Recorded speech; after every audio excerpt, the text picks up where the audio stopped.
Donc, salam alaikum et bonjour tout le monde. Est-ce que vous m'entendez? Oui, Oui, je me souviens. oui, je m'entends. Très bien.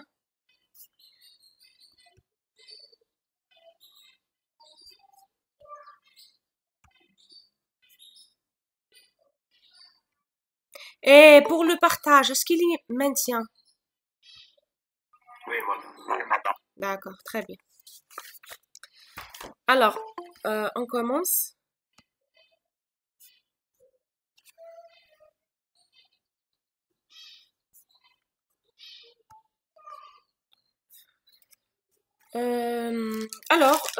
Aujourd'hui, nous allons commencer le deuxième chapitre intitulé Concept de base de la programmation orientée objet.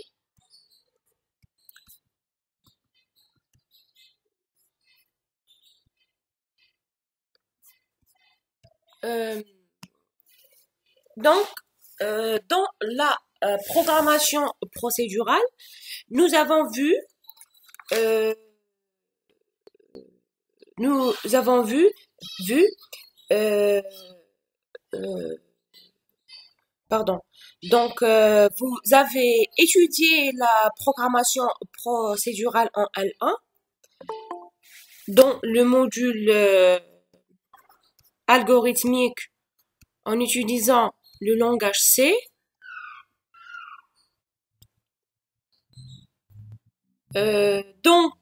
Définit un programme comme étant un ensemble de données sur lesquelles agissent les procédures ou bien les fonctions.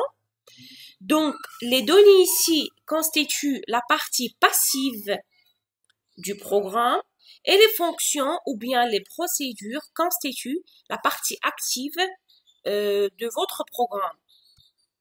Donc, programmer dans ce paradigme de la programmation procédurale revient à définir un certain nombre de variables telles que les structures de données ou bien les tableaux, écrire des fonctions pour les manipuler sans associer explicitement les unes aux autres, exécuter un programme se réduit alors à appeler ces procédures dans un ordre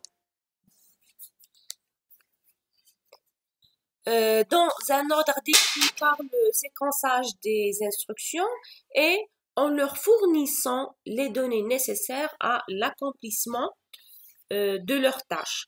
Donc, dans ce paradigme, les données et traitements sont traités indépendamment les unes des autres, sans tenir compte des relations étroites qui les unissent. Donc, les questions qu'on peut poser dans ce cas, ou bien dans ce type de programmation, donc, cette séparation entre les données et traitements est-elle utile? Pourquoi privilégier le traitement sur les données? Pourquoi ne pas considérer que les programmes sont avant tout un ensemble d'objets informatiques caractérisés par euh, des opérations où ces objets-là peuvent communiquer entre eux afin de réaliser une tâche bien définie auparavant. Euh, donc, dans la programmation orientée objet, donc les langages orientés objet sont nés pour répondre à ces questions-là. Donc, ils sont fondés sur la connaissance d'une seule catégorie d'entités informatiques qui s'appelle objet. Donc, les langages de programmation orientés objet sont basés sur une entité qui s'appelle objet. Et alors, un programme orienté objet est constitué d'un ensemble d'objets, chacun disposant d'une partie fonction ou traitement et d'une partie donnée. Donc, nous avons un objet ou bien des objets où chaque objet contient une partie donnée et une partie traitement. Et ces objets-là interagissent entre eux par l'envoi des messages. Donc, un programme orienté objet est constitué d'un ensemble d'objets où chaque objet est constitué d'un ensemble de données et un ensemble de traitements.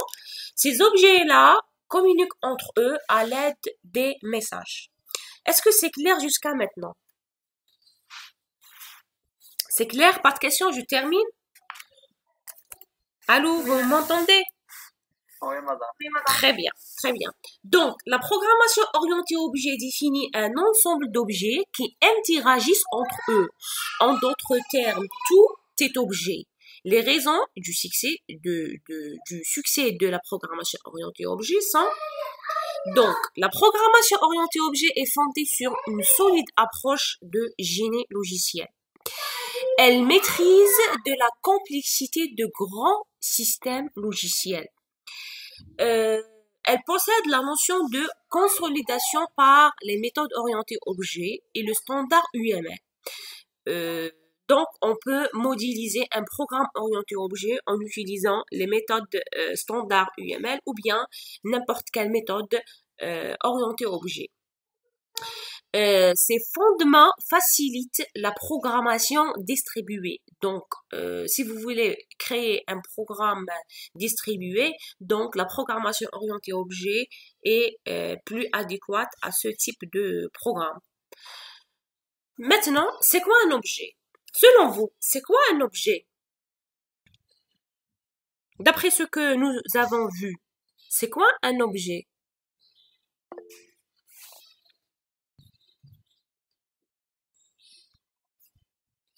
Allô?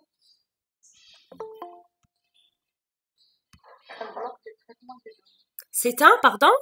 C'est un bloc de traitement de données. C'est-à-dire un ensemble de données et traitements, ou bien un ensemble de données et méthodes.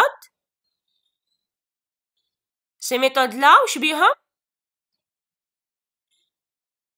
il agit sur ces données.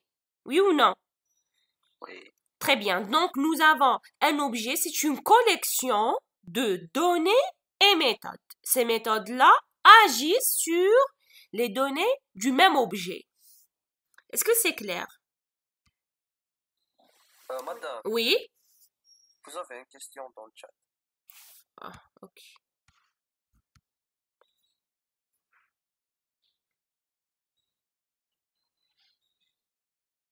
Donc, un programme distribué, c'est un programme informatique où son code sera réparti dans plusieurs machines si vous voulez.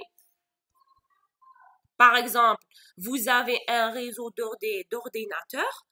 Le programme qui se trouve dans la machine X, par exemple, réalise une certaine tâche, mais la suite de votre programme se trouve dans une autre machine.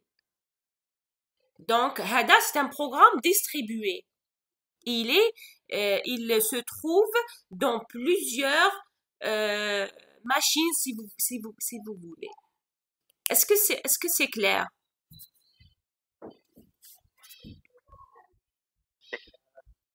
D'accord? Très bien. Très bien. Est-ce qu'il y a d'autres questions? Très bien, donc je termine. Donc un objet, c'est quoi un objet? Donc un objet, c'est une variable de type complexe. علاش قلنا un type complexe? C'est un type complexe par rapport au type primitif qu'on a déjà vu en langage C. Par exemple, entier, caractère, ainsi de suite. Donc entier, caractère, réel, ce sont des types primitifs. Par contre, le type d'un objet, c'est un type complexe. Donc, à tenir, un objet, c'est une variable. Un objet, c'est une variable de type complexe. Maintenant, le type d'un objet est appelé une classe. Donc, nous avons un objet qui représente une variable. Le type d'un objet, c'est une classe. Donc, une classe regroupe des données ou bien des variables plus des fonctions ou bien des méthodes qui, en agissant sur ces données de même objet. Est-ce que c'est clair? Donc, un objet, c'est une variable. D'accord? La classe, c'est le type de l'objet. Une classe regroupe des données et des fonctions. Donc, les données représentent la liste des variables et les fonctions représentent la liste des méthodes. Est-ce que c'est clair? Jusqu'à maintenant. Parce qu'on va détailler. C'est clair? Oui, c'est clair. Très bien, très bien. Donc, autrement dit, une classe, c'est quoi une classe? Une classe est la définition d'un type, alors que l'objet est une déclaration de variable. Donc, lorsqu'on dit une classe, comme si on a défini un nouveau type. D'accord? Lorsqu'on parle d'objet, donc l'objet, c'est une déclaration de variable de type classe qu'on a déjà définie. Donc, après avoir créé une classe, on peut créer autant d'objets que l'on veut basés sur cette classe. Donc, après avoir créé une classe ou bien après avoir créé le nouveau type, d'accord? Donc, maintenant, on peut déclarer autant d'objets qu'on veut qui ont le type classe. Un objet est une entité logicielle qui constitue de 3 parties essentielles. Donc, pour chaque objet, on trouve une identité, des propriétés et des méthodes. Chaque objet est identifié, ou là, chaque objet est caractérisé par une identité, des propriétés et des méthodes. En ce qui concerne l'identité, c'est quoi l'identité? Par exemple, c'est quoi l'identité d'un étudiant? Son matricule. Très bien, son matricule. Donc, le matricule qu'il trouve sur la carte d'étudiant représente l'identité de l'étudiant. C'est quoi l'identité d'un citoyen?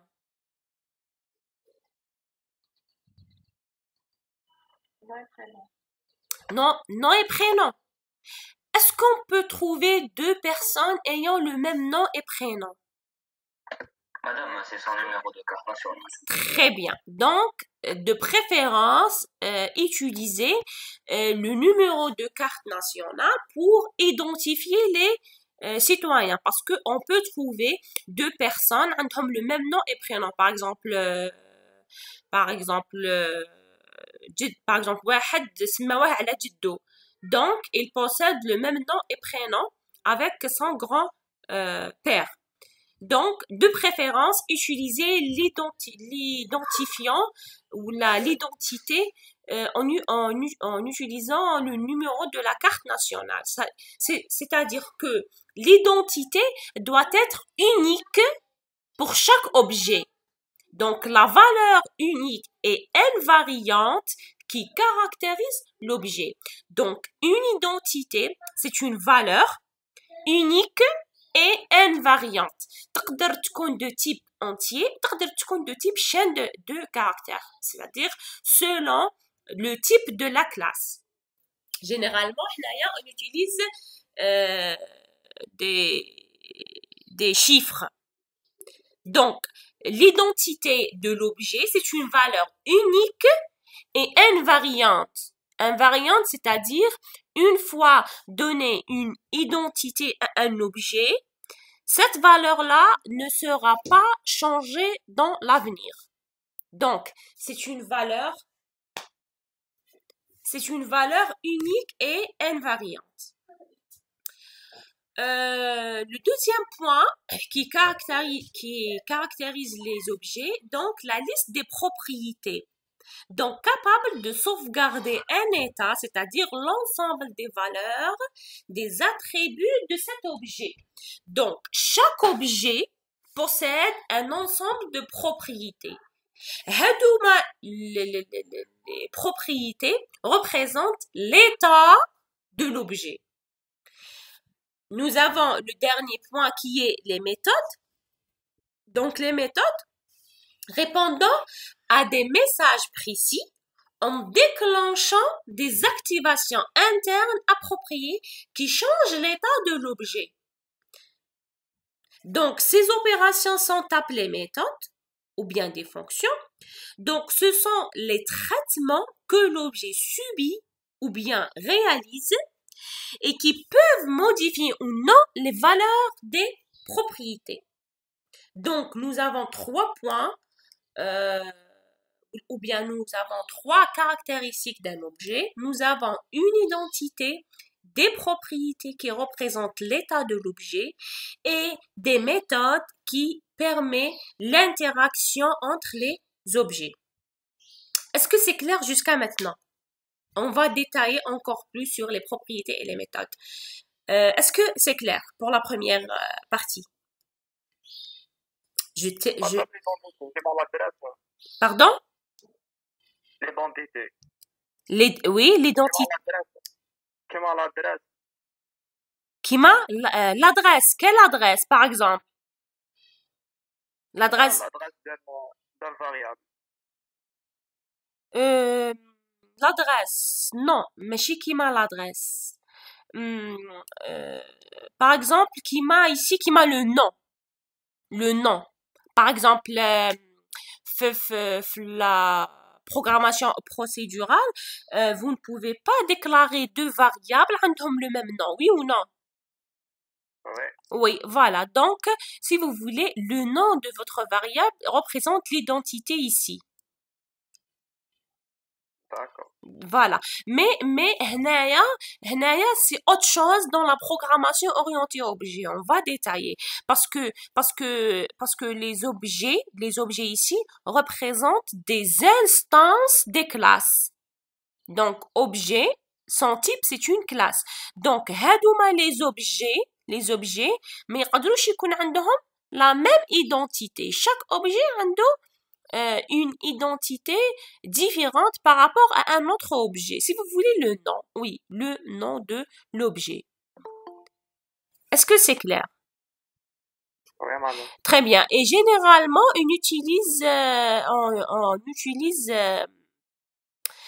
on peut utiliser des entiers, on peut utiliser des chaînes de caractères et on peut utiliser un hybride entre valeurs ou bien entre entiers et entre un hybride entre un entier et une chaîne de caractères. D'accord? Par exemple, نديرو alphabet مع les entiers. هكذا on va identifier nos objets. Est-ce que c'est clair? Oui, madame, oui. Très bien. La batterie. D'accord. Alors, c'est bon, je passe, pas de questions ici? Très bien. Donc, en ce qui concerne les attributs, donc les attributs d'un objet, c'est quoi les attributs d'un objet? Donc, les attributs d'un objet sont l'ensemble des informations se présentant sous forme de variables et permettant de représenter l'état de l'objet. D'accord? Par exemple, un étudiant, un nom, prénom, date de naissance, section, spécialité, ainsi de suite. Donc, il y a l'ensemble d'attributs. Donc, les attributs d'un objet sont l'ensemble des informations se représentant sous forme de variables. Donc, quelles sont les variables? عندنا nom, عندنا prénom, عندنا par exemple date de naissance. Nous avons par exemple la section, la spécialité, ainsi de suite. Donc, c'est une liste de variables qui représente les attributs, qui permet de représenter l'état d'un objet. Par exemple, un étudiant qui s'appelle Mohamed, bon, عنده un état, Mohamed, عنده une certaine date de naissance, une certaine spécialité. Un autre objet qui s'appelle par exemple Abdallah, عنده un autre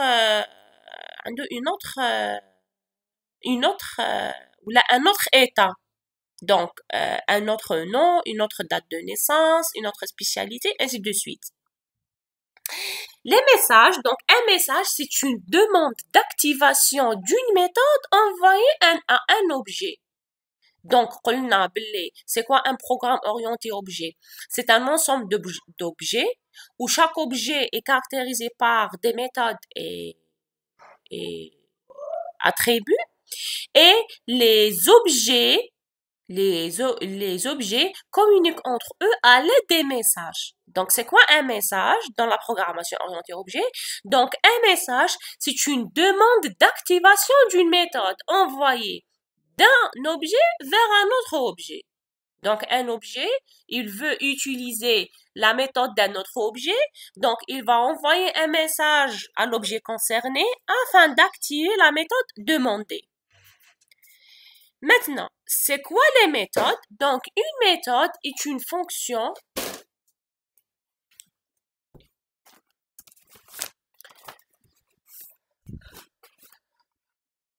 pardon.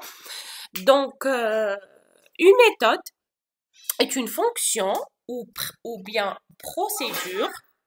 Donc, les méthodes, ce sont des fonctions ou bien des procédures liées à un objet qui est déclenché à la réception d'un message particulier. Donc, la méthode déclenchée correspond strictement au message reçu. La liste des méthodes définies au sein d'un objet constitue l'interface de l'objet. C'est-à-dire que chaque objet a une interface. L'interface de l'objet, elle est représentée par la liste des méthodes pour l'utilisateur. Donc, c'est une interface de l'objet pour l'utilisateur qui sera définie par une certaine liste de méthodes. Donc, ce sont les messages que l'objet peut comprendre si on les lui envoie et dont la réception déclenche la méthode correspondante à ce message-là. Est-ce que c'est clair?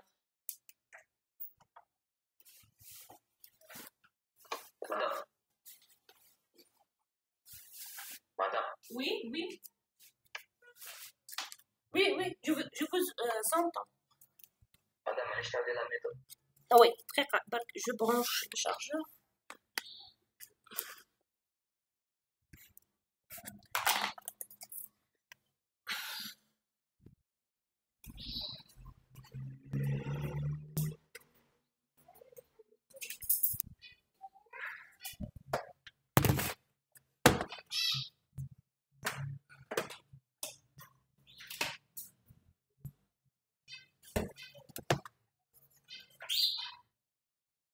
Madame, Voilà, oui.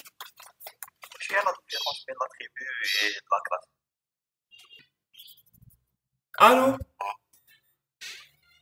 Allô? Oui. L'écran est partagé? Oui, oui. ما كانش دي pardon ما كانش تشوفوا دي coupures non Non, non. écran noir non Ah, non, non. d'accord très bien pardon votre question c'est quoi la différence Entre l'attribut et la classe. L'attribut et la classe. Donc, la classe, c'est un type. Entre l'attribut et la propriété. C'est la même chose. نقدر نقولوا attribut, نقدر نقولوا propriété, نقدر نقولوا des champs. Donc, c'est la même chose. D'accord? Allô? Vous m'entendez? Oui, madame, oui. Ok, très bien, très bien. J'ai eu une question avant cette question. تقدر تعاود monsieur s'il vous plaît? Ah, قلت لي j'ai pas bien compris les méthodes, c'est ça? Oui, madame. D'accord, très bien. Donc, les méthodes représentent la partie traitement dans un objet. Donc, un objet est constitué par un ensemble de données et un ensemble de traitements si vous voulez. Donc, les traitements, هادوك هما les méthodes. D'accord? Allô? Oui, madame, Voilà, donc on va détailler dans le cours. Donc pour l'instant, il faut tenir que un objet est constitué d'une liste d'attributs et une liste de méthodes. هادوما les méthodes permet de représenter l'interface de l'objet, c'est-à-dire l'objet هذا واش يقدر يدير. Par exemple, je donne un exemple. Par exemple, si je prends un exemple de gâteau, par exemple, gâteau. Donc, on peut créer un gâteau, on peut cuire un gâteau, on peut, par exemple, décorer un gâteau, on peut glacer un gâteau. Ce sont les méthodes de l'objet gâteau ou bien des méthodes de la classe gâteau. Est-ce que c'est clair? C'est-à-dire les traitements qu'on peut utiliser dans un objet. Les méthodes, les traitements. Un objet est caractérisé par des données et des méthodes. Donc les données كما نعرفوا كامل les données هما حاجات fixes. Les données par exemple قلنا هما la liste des attributs. Par exemple, un étudiant a un nom, prénom, matricule, ainsi de suite. Les méthodes, ce sont les traitements que l'étudiant peut réaliser. Par exemple, عنده étudier. Par exemple, عنده marcher. Par exemple, عنده parler. Donc, hadouma marcher, parler, étudier, manger, ce sont des méthodes de la classe étudiant. Par contre, nom, prénom, date de naissance, adresse, numéro de téléphone, spécialité, c'est la liste d'attributs de la classe étudiant. C'est-à-dire la partie donnée. Et la partie traitement, c'est la liste des méthodes que l'étudiant peut réaliser. Est-ce que c'est clair? Madame, j'ai une question. Oui, vas-y. Madame, l'objet fait des variables. Pardon? Pardon? L'objet. Oui. fait deux parties, les variables d'AO ou le traitement. Donc, il y a des variables de l'objet ou il y a des variables de traitement parce que le traitement fait des fonctions, des procédures. Les traitements, on va utiliser les variables ou les données de l'objet. وش قلنا ici? Voilà. Un objet ou une classe regroupe des données, la liste des variables, plus des fonctions, des méthodes, agissant sur ces données. C'est-à-dire, ces méthodes-là utilisent les variables, ou les attributs, ou les données de l'objet. Est-ce que c'est clair? Justement, la programmation orientée objet, on a un objet qui contient des données qui se représentent par une liste de variables, ou une liste d'attributs, ou une liste des champs, d'accord? Plus une liste de fonctions ou des méthodes agissant sur ces données-là. Est-ce que c'est clair? Oui, madame. Mais madame, les méthodes de fonctionnalité, c'est des fonctions et des procédures. D'accord. Oui, يقدر يكونوا des fonctions, يقدر يكونوا des procédures. Oui. Oui. Mais déjà, ils ont des variables, non? وش يكون عندهم déjà des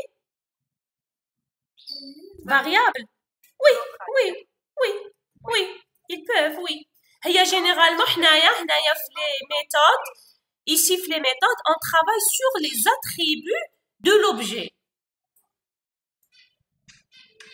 D'accord?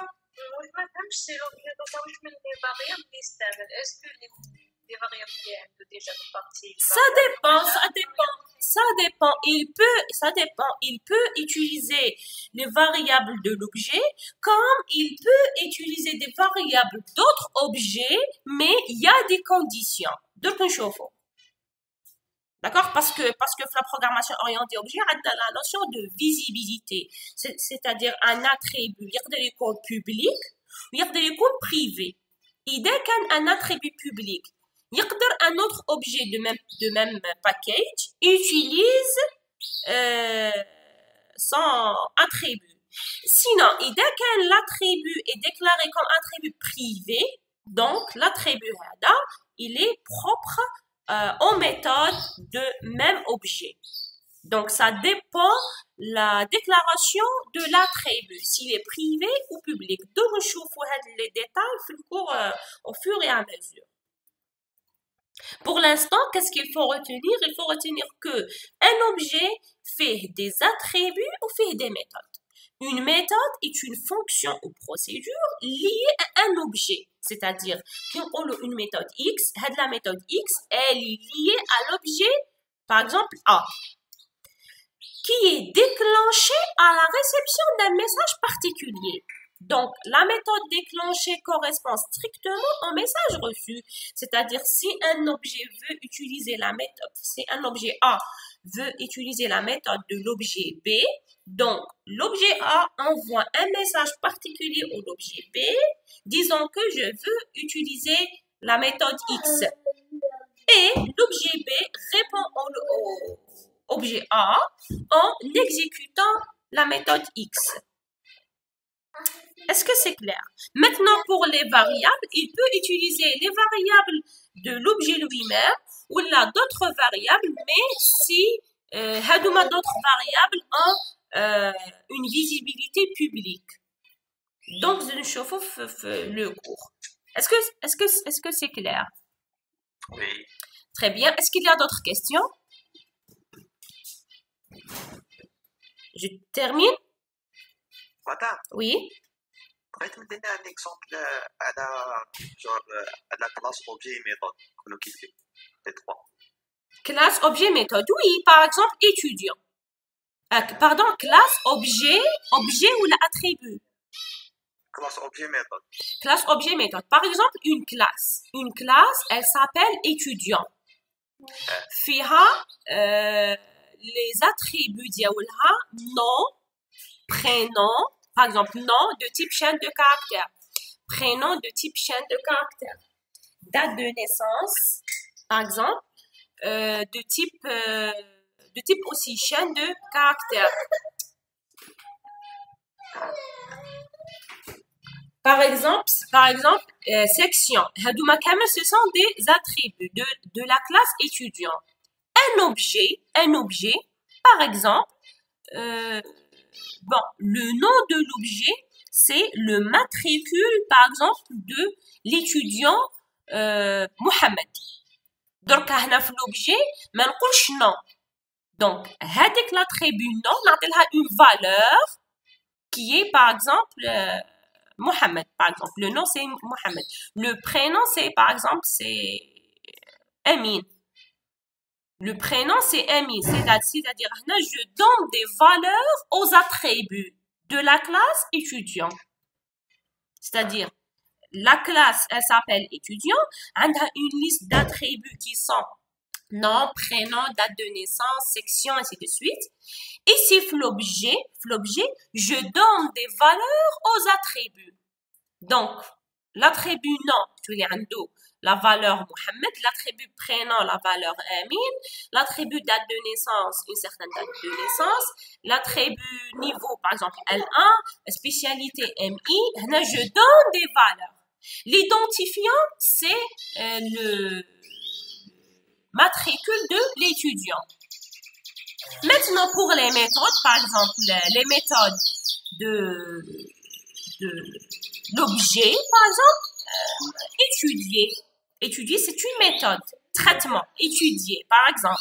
Manger, par exemple. Parler, par exemple. Voilà, c'est la liste des méthodes. Donc, un objet, il peut demander un service, on envoie un message à un autre objet. Par exemple, l'objet A, Mohamed, veut demander, par exemple, une méthode qui sera exécutée par le deuxième objet, par exemple, Abdullah. Par exemple, je ne sais pas moi, manger, ou là, parler, ou là. Est-ce que c'est clair jusqu'à maintenant? Hada, c'est un exemple informel. C'est pas un exemple formel. Est-ce que c'est clair? Oui, ça va. Voilà, donc, Hadi, une idée d'une manière générale, c'est quoi attribut, c'est quoi message, c'est quoi méthode. Pour la signature, donc la signature d'une méthode représente la précision de son nom, le type de ses arguments ainsi que le type de retour de la méthode. Donc, la signature, le type de retour de la méthode, le nom de la méthode et les types de la liste des arguments de la méthode. هذه نقولوا عليها la signature d'une méthode. Alors, est-ce que c'est clair jusqu'à maintenant? On termine? D'accord. Donc, une classe, c'est quoi une classe? Donc, une classe est la représentation... Je change de place. Hein? Je change? Non. Alors, une classe est la représentation de la structure d'une famille d'objets, partage des propriétés et méthodes communes. Donc, c'est quoi une classe? Un type, très bien, très bien. Donc, une classe, c'est un type. Donc, une classe est la représentation de la structure d'une famille d'objets, partage des propriétés et des méthodes communes. Par exemple, la classe étudiant, par exemple, fiha comme attribut nom, prénom et comme méthode manger, parler. C'est-à-dire, les objets de la classe étudiant, ils partagent les mêmes attributs et méthodes. C'est-à-dire, les objets ont nom et prénom ou les objets ont manger et parler. Est-ce que c'est clair? C'est bon? Oui, c'est bon, c'est clair. Très bien. Pardon, mademoiselle? La classe, le type de l'objet ou bien le type des attributs? Non, le type de l'objet. Mais le type des attributs, le type de l'objet. Et l'objet constitue de attributs et méthodes. D'accord? Donc, la classe représente le type et l'objet représente le variable si vous voulez. Maintenant, l'objet contient deux parties, attributs et méthodes. Est-ce que c'est clair? Oui. Très bien. Très bien. Donc, une classe est considérée comme un moule de création d'objets. Et un objet serait donc une instance ou bien exemplaire d'une classe. C'est-à-dire, si vous voulez, une classe est considérée comme un moule de gâteau par exemple. Une classe est considérée comme un moule de création d'objets. Donc, j'ai un moule. Donc, j'ai créé plusieurs objets, c'est-à-dire les mêmes caractéristiques, les mêmes attributs et les mêmes méthodes. Donc, un objet, on appelle un objet une instance de classe. Donc, un objet, c'est-à-dire une instance de classe. Est-ce que c'est clair? C'est clair. Très bien. Donc, une classe, c'est quoi une classe? Une classe est un type de données abstrait caractérisé par des propriétés, donc ses attributs et ses méthodes, communes à des objets. Donc, c'est la même chose. Donc, une classe, c'est quoi une classe? C'est un type abstrait, par exemple, voiture, immatricule, marque, maison, ainsi de suite. Donc, c'est un type abstrait. Il est caractérisé par des propriétés, les attributs et les méthodes. Les propriétés sont communes à tous les objets de la même classe. Est-ce que c'est clair? C'est bon? Donc, la définition d'une classe consiste à créer un nouveau type. Une fois créé, La classe devient un type et des objets peuvent être associés à ce type-là. Donc, une classe généralise la notion de type et l'objet celle d'une variable. Donc, par exemple, nous avons, là, la programmation orientée objet, nous avons la classe string. Donc, string, c'est un type. Mais en fait, c'est une classe. Les variables, par exemple, non. Non, c'est un objet de type classe qui est string. Est-ce que c'est clair? C'est clair? Oui, c'est clair. Très bien. Donc, une classe est un ensemble d'objets qui ont en commun les mêmes méthodes et les mêmes types d'attributs. C'est-à-dire, classe est égale à attribut plus méthode. Donc, nous avons classe est égale à attribut plus méthode, tandis que l'objet est égal à état. État, c'est-à-dire quoi état? Par exemple, l'attribut, nous avons nom, prénom, âge. L'état, c'est Mohamed, par exemple, Abdullah, 18 ans. C'est ça. Méthode, c'est quoi méthode? Par exemple, manger, parler, étudier. Le comportement, le comportement, il change d'un objet à un autre. Par exemple, l'étudiant 1 a une façon de parler, une façon de manger et une façon d'étudier. L'objet 2 a une autre façon de parler, de manger et d'étudier. Donc, on parle de comportement de l'objet. Est-ce que c'est clair? La différence entre comportement et méthode. Donc, les méthodes sont identiques pour tous les objets d'une même classe. Tandis que le comportement, non. Le comportement est unique, ou la machine unique, mais il peut changer d'un objet à un autre. Parce que chaque objet a une façon de parler, chaque étudiant a une façon de parler, une façon de manger, par exemple, une façon d'étudier, une façon, par exemple, de marcher, ainsi de suite. Est-ce que c'est clair? La notion de comportement et état. Si vous voulez, état et comportement représentent les valeurs des attributs et méthodes respectivement. D'ailleurs, on parle de valeurs. Est-ce que c'est clair? Oui, moi. Très bien. Maintenant, une instance. C'est quoi une instance d'une classe? Une instance d'une classe est un objet. Donc, une instance d'une classe est un objet. Donc, c'est quoi un objet? Un objet, c'est une instance de classe. Donc, une instance d'une classe est un objet particulier d'une classe qui peut activer les méthodes de la classe et qui a des valeurs particulières de ses attributs. Là, on parle de l'état. D'accord?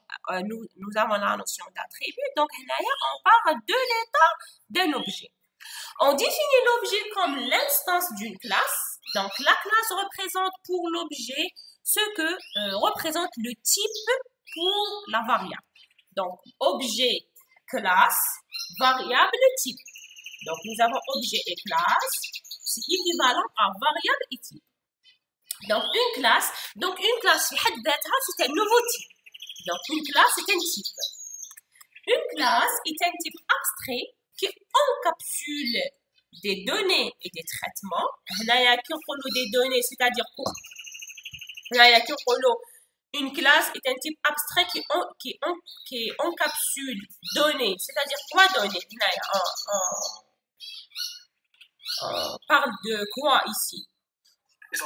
Très bien. Et traitement, on parle de méthode. Très bien. Donc, c'est une sorte de moule qui permet ensuite de créer autant d'instances qu'on veut. C'est-à-dire, nous avons un moule et on peut créer plusieurs instances de ce moule-là. Donc, plusieurs instances, ce sont la liste des objets. Je pense que je dois changer de place. Il y a beaucoup de bruit.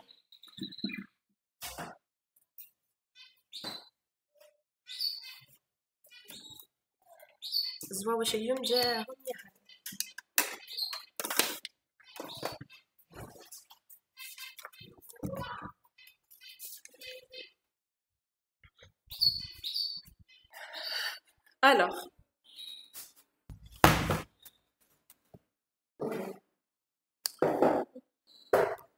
Donc, une classe, c'est un type abstrait qui encapsule données et traitements. Donc, c'est une sorte de moule qui permet ensuite de créer autant d'instances qu'on veut. Ces instances seront des objets de la classe auxquels on pourra effectivement envoyer des messages qui activeront les méthodes correspondantes.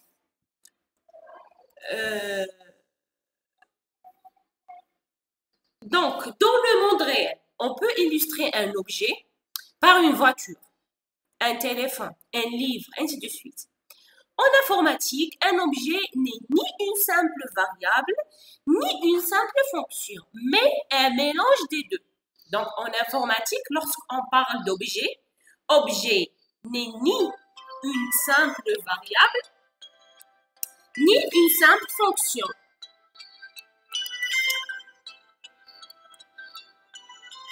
Pardon, un instant, s'il vous plaît, je réponds au téléphone.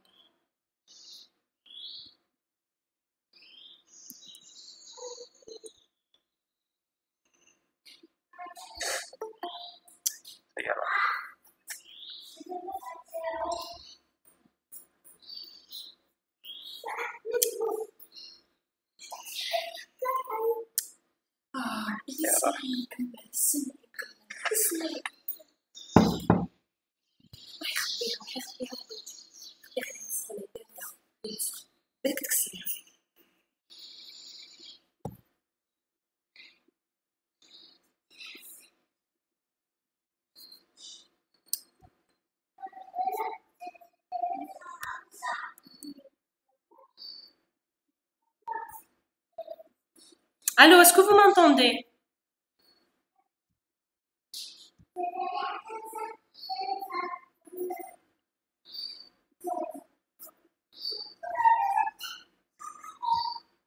Allô, est-ce que vous m'entendez? Hein? Je m'excuse. Pardon? Oui, on vous entend. Ok, merci. Alors, en informatique, un objet n'est ni une simple variable, ni une simple fonction, mais un ensemble ou bien un mélange entre les deux. Donc, en informatique, un objet, c'est un ensemble de variables et un ensemble de fonctions. Il maintient son état, c'est-à-dire il maintient son état, c'est-à-dire on va donner des valeurs aux attributs. Donc, il maintient son état, paramètres et caractéristiques dans des variables appelées attributs. Donc ici, si on parle de l'état d'un objet, on parle des valeurs des attributs. Par exemple, nom Mohamed, prénom Abdullah, âge 18 ans, ainsi de suite.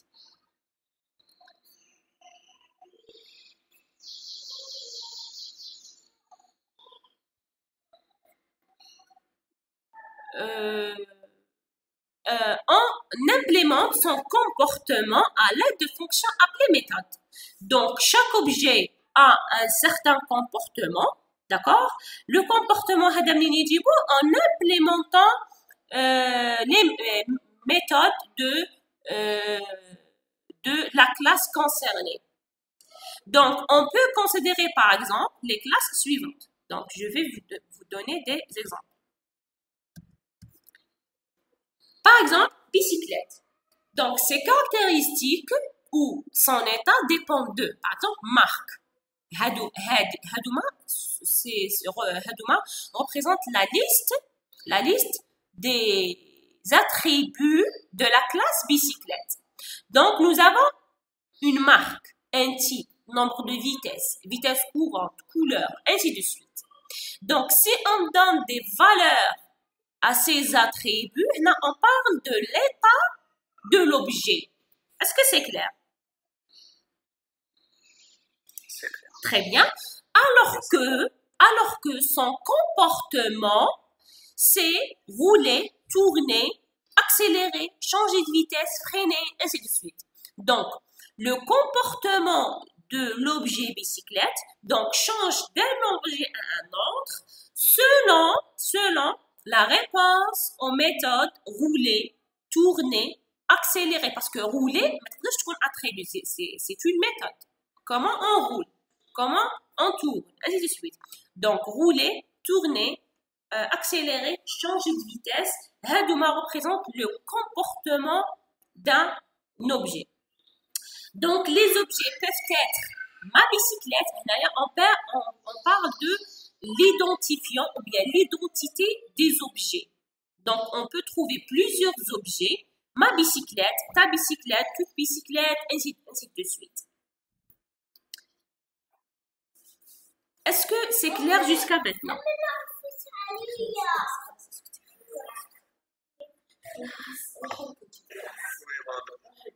C'est clair? Tu termines? Très bien. Nous prenons un autre exemple. Par exemple, la réalisation d'un gâteau sablé. Donc, pour réaliser un gâteau, on doit définir des propriétés. Donc, des propriétés, c'est-à-dire des attributs. Donc, l'épaisseur, la nature, le goût et couleur. Par exemple, j'ai défini 4 attributs. J'ai défini 4 attributs pour la classe ou bien pour ma classe gâteau sablé, qui sont épaisseur, nature, goût et couleur. Maintenant, ce gâteau sablé-là subit des traitements ou bien des méthodes, lesquelles créer, cuire, décorer et glacer. Donc, si vous voulez, j'ai une classe, un nouveau type. Donc, j'ai une classe qui s'appelle gâteau. عندها 4 attributs. Épaisseur, nature, goût et couleur. وعندها 4 méthodes qui sont créer, cuire, décorer et glacer. Est-ce que c'est clair jusqu'à maintenant? Oui. Très bien. Maintenant, la classe se compose par une pâte et un moule. Oui ou non? La classe se compose par une pâte et un moule.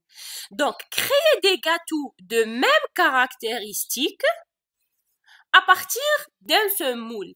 هذه créer des gâteaux de mêmes caractéristiques راح تكون par défaut. Pourquoi? Parce que si je crée des objets à partir d'une seule classe, automatiquement les objets هذوما يكون عندهم des mêmes caractéristiques. وشكون يقول لي وشنو هو اللي يتبدل؟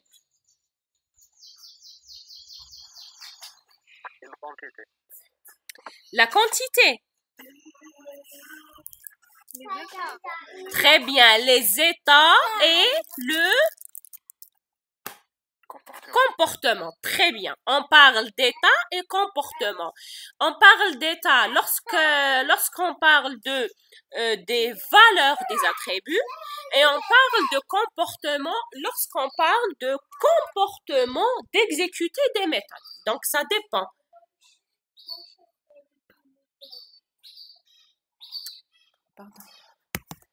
Donc, ça dépend de la façon de création, la façon de cuire, la façon de décoration, la façon de glaçage.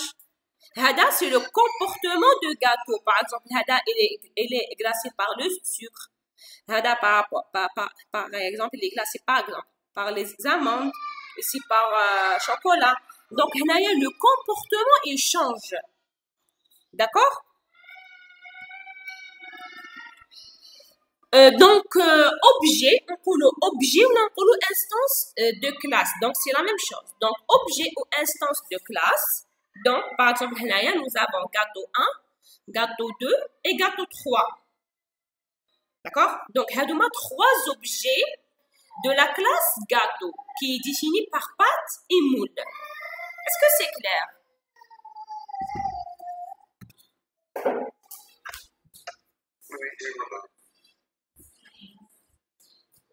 C'est bon? Je termine? Oui. D'accord? Maintenant,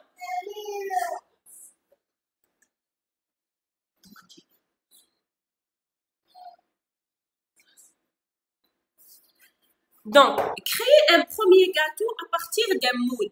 Donc, nous avons utiliser la première méthode, créer. D'accord? Donc, créer un premier gâteau à partir d'un moule. Donc, c'est une méthode. Maintenant, quels sont les attributs? Nous avons identité. Donc, identité, c'est 0,1. C'est-à-dire, c'est le premier gâteau. L'épaisseur, par exemple, 4 mm. La nature, non cuit. Le goût, vanille. La couleur, jaune. Et on a exécuté la méthode créée. Donc, hadaya, c'est l'état de l'objet numéro 1. Est-ce que c'est clair? Oui, c'est clair. Très bien, très bien. Donc, hada li rah en bleu, c'est la liste d'attributs. Ou li rah en noir, c'est l'état de l'objet 1. Pourquoi objet 1? Parce que l'identité, c'est 1. C'est-à-dire le nom de l'objet, c'est 1. Et ici, nous avons exécuté la méthode créée.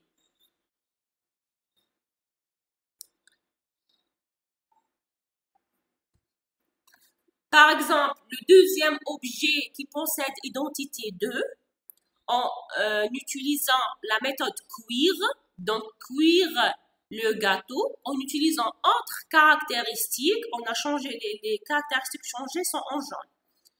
Donc, nous avons identité 2, épaisseur 5, donc dans la première phase de création, l'épaisseur diallo 4. Après le cuisson, l'épaisseur diallo est 5. La nature, au début, كانت non cuit. Maintenant, l'état a été changé vers consommable. Donc, la première état non cuit, la deuxième état consommable. C'est-à-dire, deux objets différents, عندهم deux états différents, mais ils partagent les mêmes attributs. D'accord? Ou bien ils partagent le même moule, c'est-à-dire la même classe. Est-ce que c'est clair? Donc ici, nous avons cet objet 2. Donc, il a exécuté deux méthodes, créer et cuire. Tandis que cet objet-là, il a exécuté seulement créer, c'est-à-dire un objet d'une classe. Pas forcément, il doit exécuter toutes les méthodes définies dans une classe. Donc, un objet peut exécuter une seule méthode, un autre objet peut exécuter deux méthodes, un autre objet peut utiliser 3 méthodes et un autre peut utiliser toutes les méthodes. Donc, c'est selon le comportement de l'objet concerné. Est-ce que c'est clair? C'est clair? Allô? Vous m'entendez? Très bien, très bien.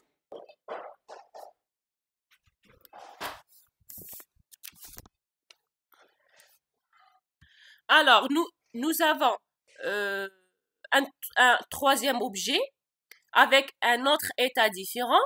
Donc, épaisseur 5, nature consommable, mais goût chocolat, couleur noire. Cet objet d'identité 3, il a utilisé deux méthodes, créer et cuire. Nous avons, par exemple, le quatrième objet. Le quatrième objet, il a utilisé, en plus de ces deux méthodes, il a utilisé la méthode décorer gâteau. Donc, il a identité 4, épaisseur 10 parce qu'on a utilisé deux gâteaux. Donc, 5 plus 5, c'est 10. La nature, c'est consommable. Le goût, c'est vanille. La couleur, c'est jaune. Donc, l'objet numéro 4, il a exécuté les trois méthodes, créer, cuire et décorer.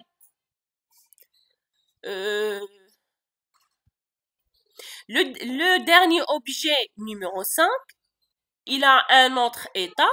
Donc, épaisseur 11, nature consommable, goût abricot, couleur blanc. Donc, Hadat aussi, il a utilisé 3 méthodes, créer, cuire et glacer au sucre. Hadaya, il est glacé au sucre. Hada, il est glacé par exemple au chocolat et amandes. Donc, un autre comportement, décoré, un autre comportement de la méthode décorée. Donc, est-ce que c'est clair jusqu'à maintenant?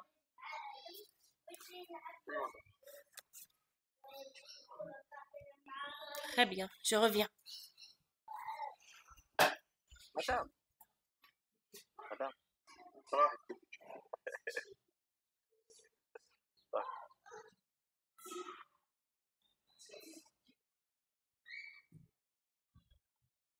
من داير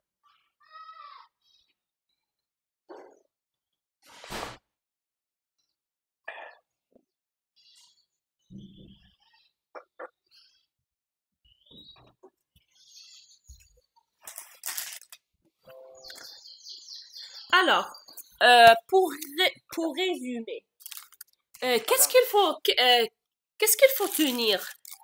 madame. Allô, vous m'entendez? Oui, madame, j'ai une question. Oui, vas-y. Faites l'exemple. Oui. La classe, il y a l'identité nature, goût, couleur. Non, la classe c'est gâteau.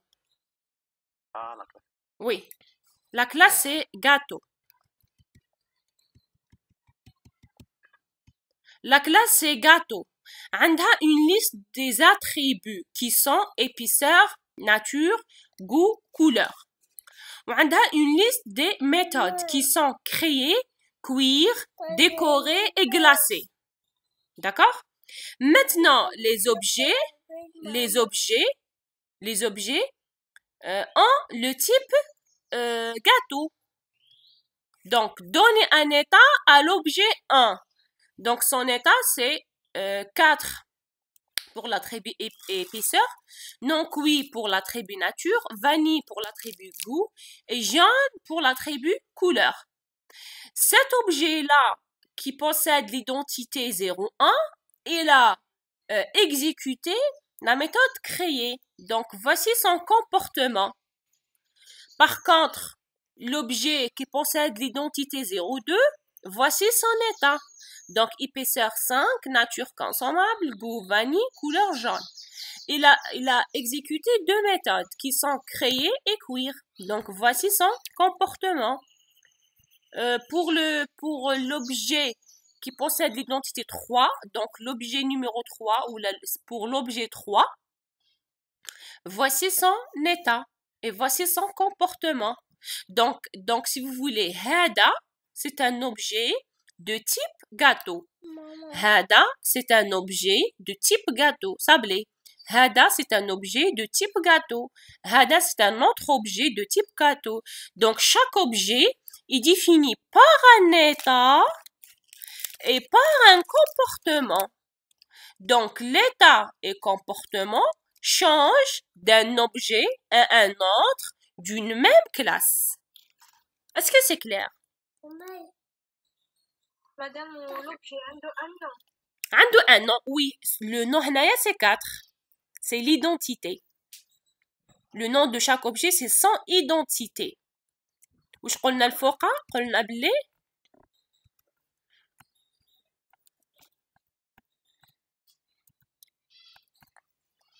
Voilà. Un objet est une entité logicielle est représenté par 3 parties. Une identité. C'est quoi une identité? C'est une valeur unique et invariante qui caractérise l'objet. Ici, l'identité, c'est 1, 2, 3 et 4. Une liste de propriétés capables de sauvegarder un état, c'est-à-dire l'ensemble des valeurs, des attributs de ces objets. Un état d'un objet est représenté par l'ensemble des valeurs des attributs. Des méthodes répondant à des messages. Donc, la liste des méthodes représente le comportement d'un objet. Est-ce que c'est clair? Madame, qu'il y a des messages entre les objets. Oui. Mais ils peuvent s'échanger les méthodes. Là. Des messages, oui. On va voir كيفاش يكونوا هاد les messages. Oui. Il y a des messages entre les objets.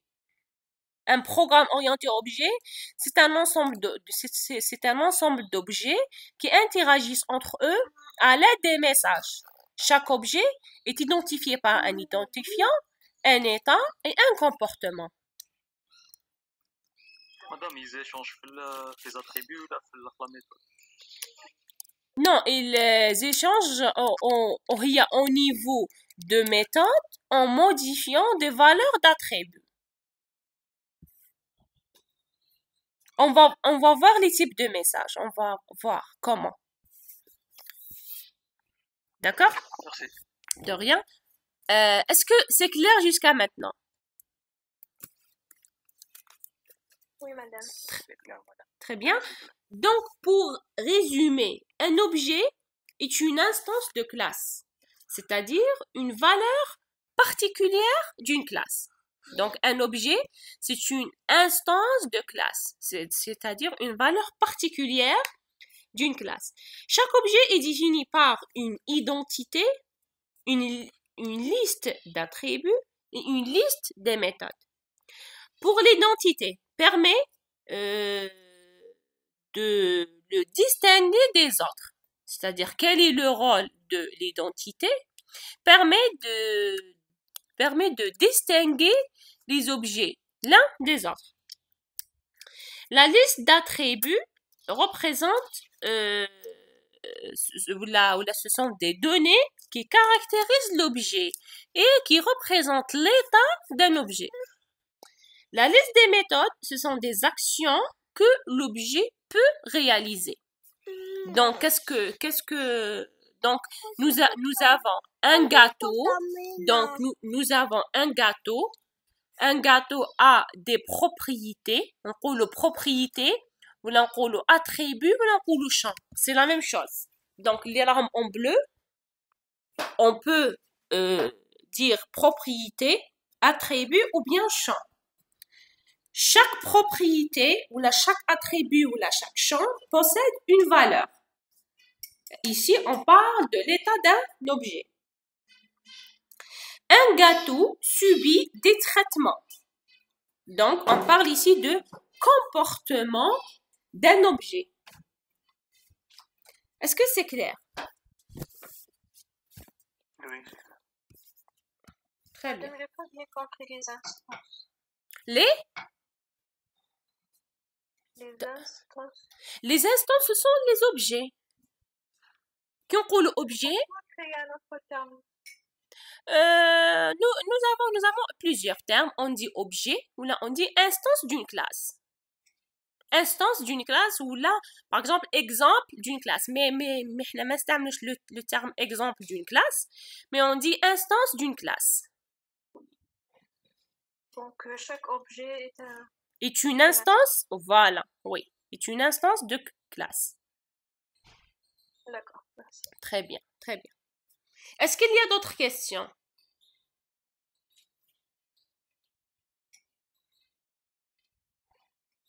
Donc, la programmation orientée objet désigne une approche de résolution algorithmique ou programmation avec laquelle un logiciel est organisé sous forme d'une collection d'objets. D'accord? Donc, nous avons un ensemble d'objets dans la programmation orientée objet. Donc, tous les gâteaux sont caractérisés par les mêmes propriétés. Donc, pour résumer, donc, tous les gâteaux sont caractérisés par les mêmes propriétés. Donc, nous avons une identité entière. Donc, c'est entier pour tous les objets. Épaisseur entier, donc c'est entier pour tous les objets. Nature, chaîne de caractères, donc c'est chaîne de caractères pour tous les objets de la classe gâteau. Goût, il est de type chaîne de caractères pour tous les objets de la classe gâteau et même chose pour couleur. Toutefois, les valeurs de ces propriétés peuvent différer d'un gâteau à un autre. Lorsqu'on parle des valeurs des propriétés, on parle de l'état d'un objet.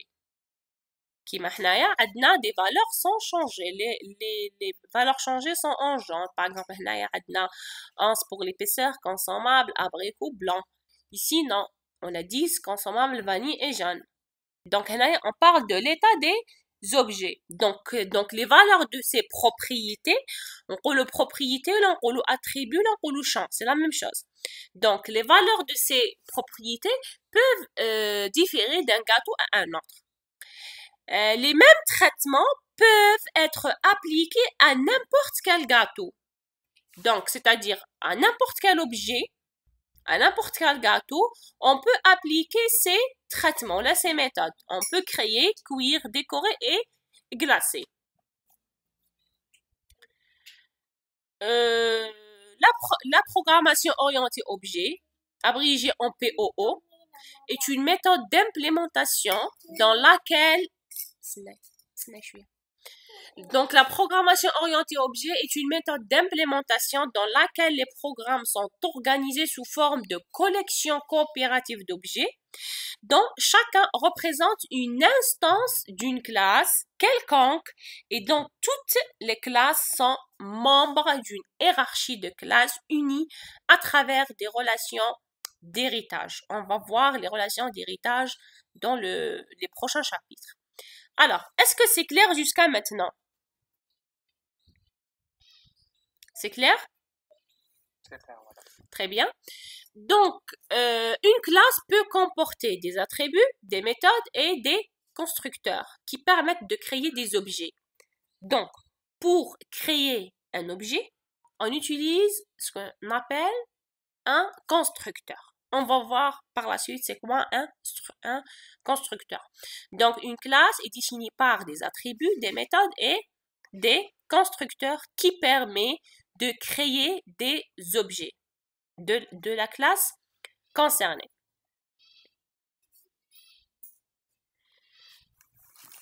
Donc, pour la création d'une classe, donc la définition d'une classe consiste à lui attribuer un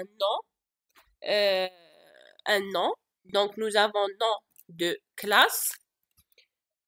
À déclarer ses attributs. Donc, ici, il faut déclarer les attributs de la classe concernée. Et à implémenter, si vous voulez écrire le code de ces méthodes.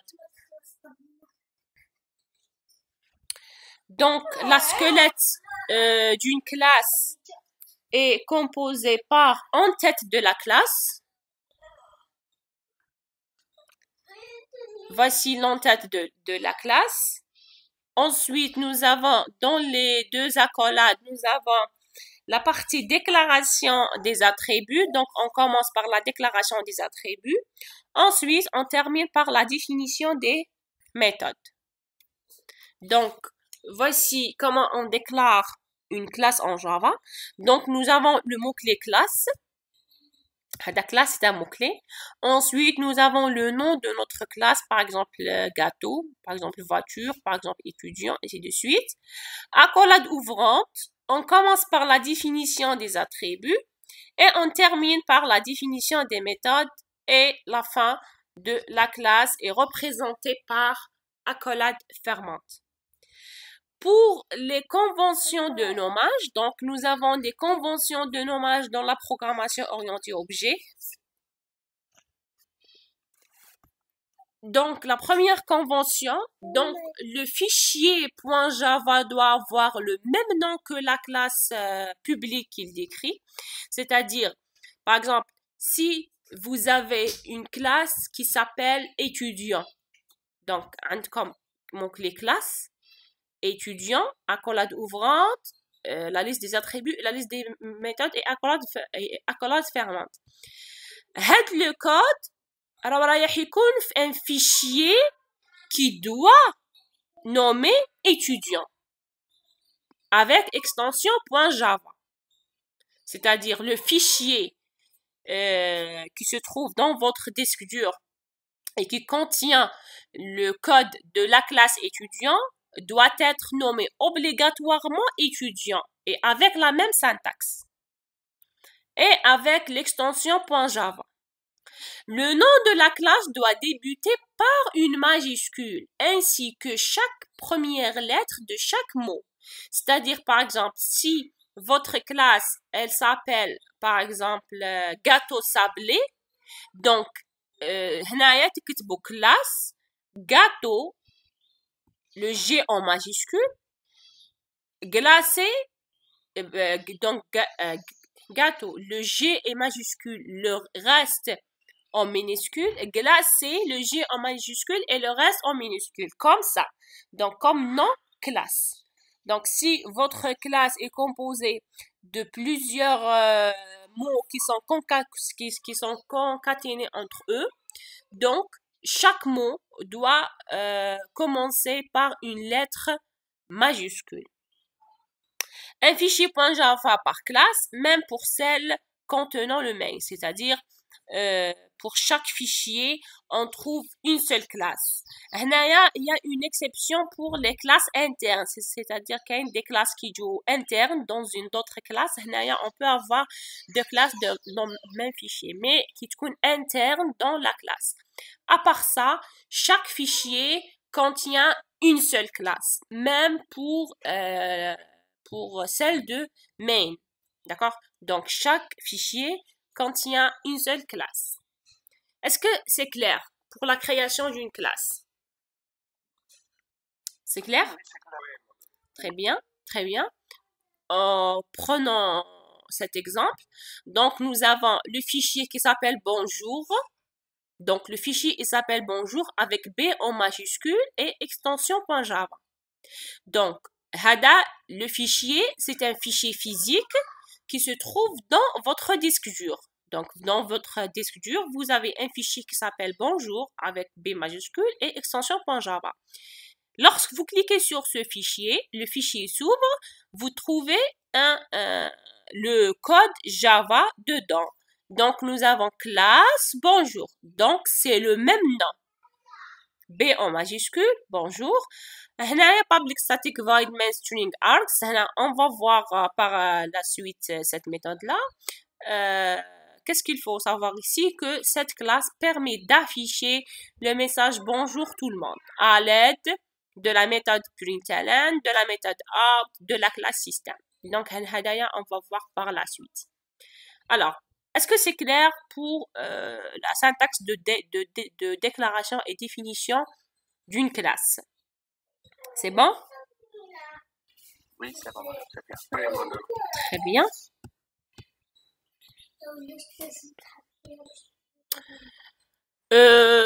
Pour les attributs, donc la déclaration des attributs permet de... Oui, oui, monsieur? Pardon. Oui, oui.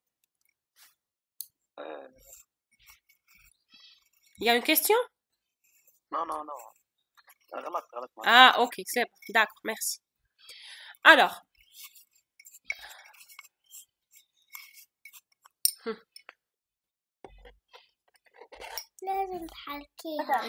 oui. Pour la classe qu'on vient de créer, Oui.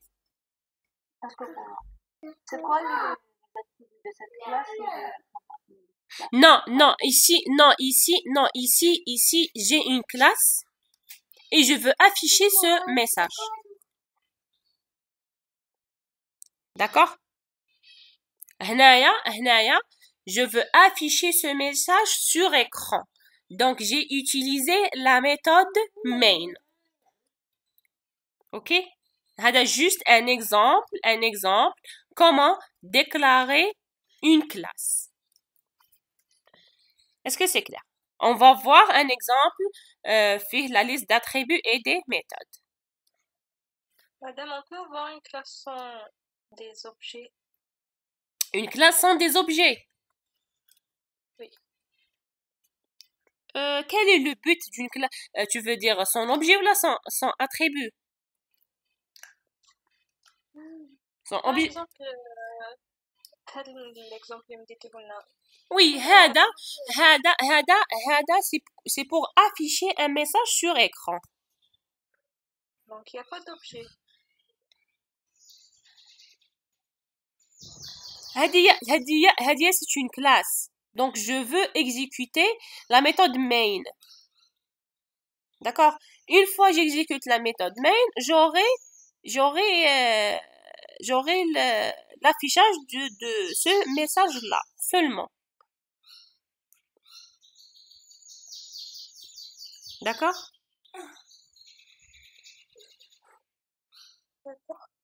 Ok. Alors, pour les attributs, donc la déclaration des attributs permet de spécifier le nom, le type et éventuellement une valeur initiale. Oui? Allô? Madame, c'est quoi l'intérêt de donner une classe puisque maintenant j'ai des attributs et Non, هذا انا دركا ما نقدرش ندير لكم هنايا دي زاتريبو باسكو مازال ما قريتكمش comment on déclare un attribut. D'accord? هنايا le but de cet exemple là c'est comment déclarer une fonction. D'accord, c'est-à-dire le but de cet exemple c'est تتعلموا كيفاش déclarer fonction ولازم يكون le nom de fichier porte le même nom de la classe seulement. Mais انا دركا مازال ما قريتكمش comment déclarer des attributs donc في l'exemple ما نقدرش ندير لكم un exemple complet. هذا juste un exemple باش تعرفوا comment déclarer une méthode. mais on peut pas appeler ça un objet. Non, c'est pas un objet. C'est une classe. La classe, elle implémente la méthode main pour afficher un message. Je veux dire, on peut pas créer des instances à partir de cette classe. Si, on peut. Ça sera créé par défaut. Une fois on exécute le programme, d'accord? Donc, le compilateur va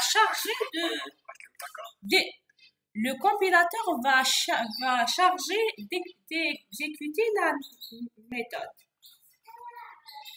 Est-ce que c'est clair? هذا un exemple pour présenter comment déclarer une classe. On va voir comment on déclare des attributs et on va présenter un exemple de classe qui contient des méthodes, des attributs et des méthodes. Est-ce que c'est clair? Oui, madame, merci. De rien. Alors, pour les attributs, donc la déclaration des attributs permet de spécifier.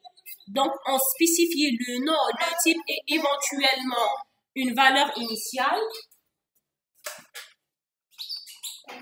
Donc, par convention, la déclaration des attributs est donnée au début de la classe. Donc, après avoir déclaré l'entête, après avoir défini l'entête de la classe, on commence par la liste des attributs. Le type d'un attribut peut être un type primitif ou bien un type simple, tel que les types que vous avez étudiés déjà en langage C, donc double, int, float, booléen, ainsi de suite, ou bien de type structuré, objet, tel que par exemple tel que point. Donc je vais utiliser la classe point dans l'exemple et le type string.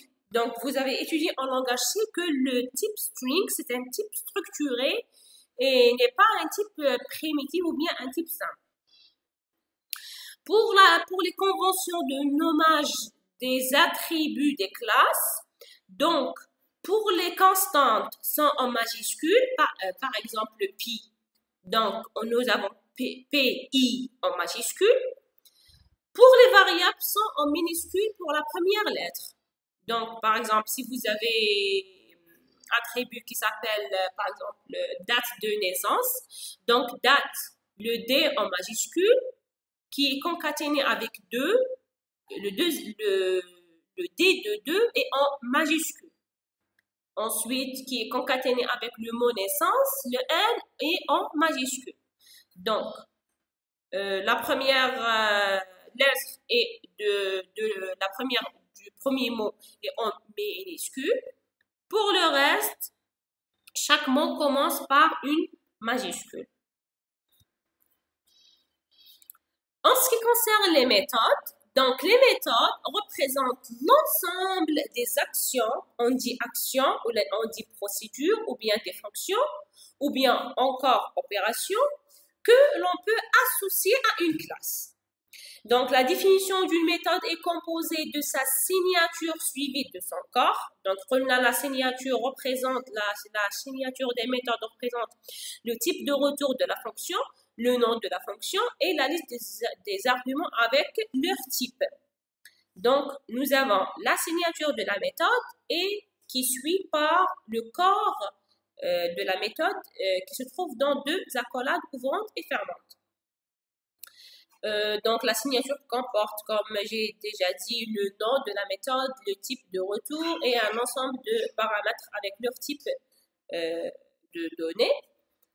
La syntaxe utilisée pour définir le corps d'une méthode Java est identique à celle utilisée pour les fonctions en langage C. Ainsi, nous retrouvons les mêmes instructions conditionnelles, itératives, opérations de comparaison, logique, et ainsi de suite. Donc, c'est la même syntaxe de langage C qu'on l'utilise en langage Java pour les instructions et les opérateurs. Oui. Est-ce que vous pouvez nous donner une pause de 10 minutes pour... Oui, pour votre cours, oui. Alors, vous terminez à 14 heures.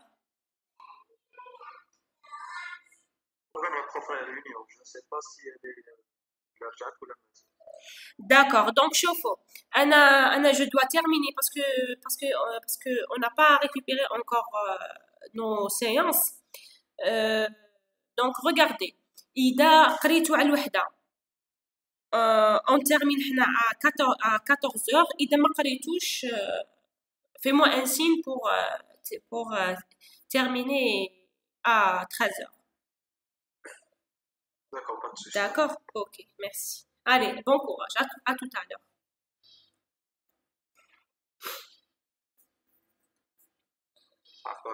Merci, Saha également.